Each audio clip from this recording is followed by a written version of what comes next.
Hey guys, Banana Luck here. Welcome back to another Watcher of Realms video. We are gonna talk about this weekend's banner that has all shown up in the events calendar, and we have Xena, which is the new Infernal fighter that's coming to the game this Friday. Other than that, we also have a couple of other stuff, like the normal 2x, and we also have an empty ancient banner, which we don't get very often. Empty in the fact that, it's just a plain old ancient banner. Nothing on the radars, nothing special about it. And I think it's very clear it's a bait. At least for the ancient point of view, because we know that there's an Ingrid and Adair banner that was leaked, and it's rumored to come on 14th of December. So it makes sense that they're doing this, baiting people to summon. Maybe they'll make bad decisions and actually do summon, missing out on the Ingrid Adair banner next week instead.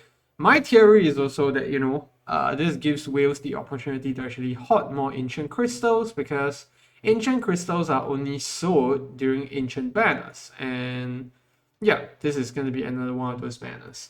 But we want to take a closer look at Xena today. So she is on the banner alongside with Brokkir and Hollow, arguably one of the stronger epics out there that people are seeking after. So if you do have Hollow, no brainer, you should try your luck on this banner one or two times just to, try your luck to get that one copy, and then you can use Soul Stones to summon the rest. But we're going to take a look at Xena, the Infernal fighter. 3 tower range, looks good from the get-go, but we'll have more to talk about that in a bit. Stats wise, she's decent. 27k HP, 6.4k attack. Fairly high for a fighter, and we've been getting units with really high base attack recently. So 6.4 doesn't seem that high, especially when compared to Lord Finis, which just came out last weekend. And if you guys caught my Infernal Trial video, you have seen him dealing like 1.2 million damage in one hit. So Xena, what's special about her is that she's one of those units that you want to redeploy her as much as possible. So look at her talent. When deployed, increases the hero's attack by 20% and all damage reduction by 30% for 30 seconds. Attack also inflicts burning on hit targets and reduces the cost of the hero's first deployment by 6, which means that she's only, that's only 11 costs, and not sure if the attacks inflict burning no matter what, or is it just for the 30 seconds, but I'm guessing that it's going to be no matter what throughout her deployment duration, because they frame it in another sentence. She does magic damage, and you can see already why we talk about the 3 towers being debatable, because she only has a 1 tower range originally, and you'll see why in a bit. First passive, when attacking targets inflicted with burning, she deals an extra true damage equals to 30% of the hero's attack 1 time, and the more stacks of burning the target is inflicted with, the higher the damage dealt, up to 40%, which means that this goes up to 50% instead. Second passive permanently increases the hero's damage by 10% with each deployment up to 40%, and this increase each deployment goes up to 15, which means that you can get it up in 3 tries instead of 4 deployments. And then onto our ultimate, which is the interesting one. It's automatic, activates when deployed, so you can see no cost involved, increasing her attack by 30%, crit damage by 80. Each attack deals 130% damage up to 5 enemies in the range. Fewer targets hit, the higher the damage dealt, up to 260% damage, which means that if you're just using her in Guild Boss, she's going to be dealing 260% damage per hit. Skill can only be triggered 1 time per deployment. After the effect duration ends, this is the sucky part, reduces attack range to 1 tower ahead, and all the attack and crit damage bonus disappears after that, and this lasts up to 25 seconds. So very clearly, you're not supposed to use her long term.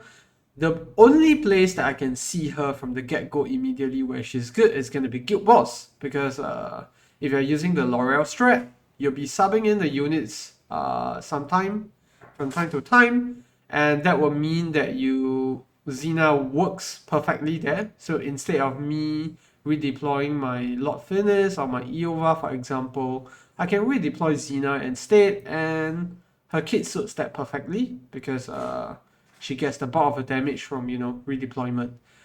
Other than that, perhaps you could use her in Gear Dungeon 2, that's the other area, because you do need to redeploy the units there to deal with the magic Brokkir clones, and Xena could do that, especially with that 3 tower range, but other than that, I don't really see where we'll use her. You definitely wouldn't use her in, say, GVG, because no redeployment there. You definitely wouldn't use her in Gear Raids as well. Maybe Gear Raid 2. She does have unyielding in one of her awakenings, but it's an awakening, it's not a default thing, so yeah. And very obviously, the other area that one might use her is gonna be real-time arena when that arrives, because that actually allows you to calculate when to, you know, deploy your units. So very niche usage. We'll talk more about whether you should summon for her later when we talk about the upcoming banners, but let's take a look at awakenings first. A1, during the ultimate, hero's attack deals an extra 90% to 180% damage based on the number of targets hit. This is just an add-on to her existing ultimate. This line here, that's just add-on, extra damage. A2, flat attack. A3, when receiving fatal damage during the ultimate, enters unyielding for 5 seconds and dies immediately when it ends. Hero cannot be healed during unyielding and cannot be revived after it ends. So yeah, just giving her some extra time to survive. And also in situations where, you know, you could potentially use her to burst down a unit and then die afterwards. So could work for Gear Raid 2, but yeah, I think it's too expensive of a unit to work there because you need her at A3. A4, penetration as usual for DPS units. A5, during the ultimate, each attack inflicts magic resistance reduction of 15% on the target's hit. So nothing crazy with her awakenings. I'll say that if you want to play around with her, A1 is more than good enough. I don't think you need the A3, and definitely not worth it to bring her to A5. So yeah, that's on her awakenings and all that. It's an interesting unit, but the issue is that there are many banners that are upcoming that we know of, and they all seem much better in terms of the heroes being useful somewhere. If we just take a look at the sneak peek of the event, right? First of all, you're gonna get this banner with Lyra, which allows you to choose a hero to accompany her in the banner for. So that alone should tell you that, you know, you should start saving up for the choose your own banner event instead of actually using your summons on Xena and Brokkir. Brokkir arguably being one of the not so rare tanks that people normally get throughout the course of their game. Other than that, you also have a couple of banners with Tallulah, Ares, and yeah, I think those reasons are enough for you to hold out because Infernal faction is generally not a meta team, and the fact that Xena needs to be redeployed means that she's not going to work well in Apocalypse 2. Neither is she going to be like spectacular in Guild Wars 1 because you already have a lot of other units that can achieve what she does.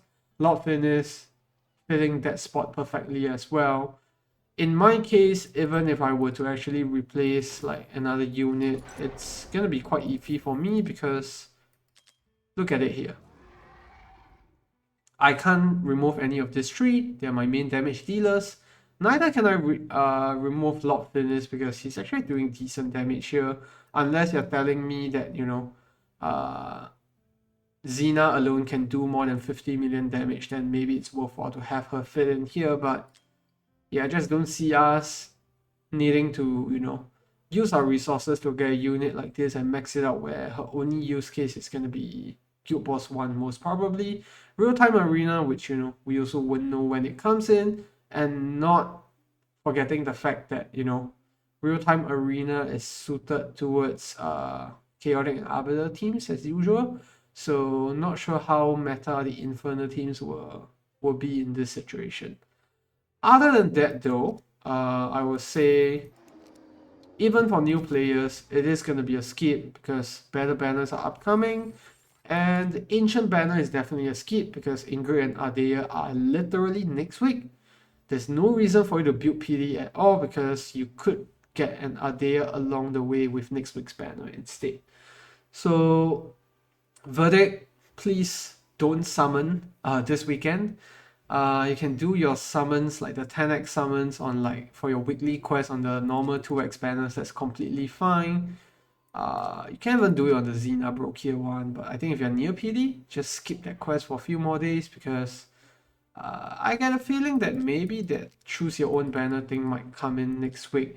Either that or, you know, we may get another of those banners, maybe the Tallulah or Ares banner, who knows? But definitely skip whatever banners that's upcoming this week because better things are up ahead. So yeah, that's gonna be it for the video. Thanks for tuning in. If you have any more questions, leave it down in the comment section below. I'll be more than happy to answer them. And yeah, that's gonna be it for the video. Thanks for tuning in. See you in the next one. Goodbye.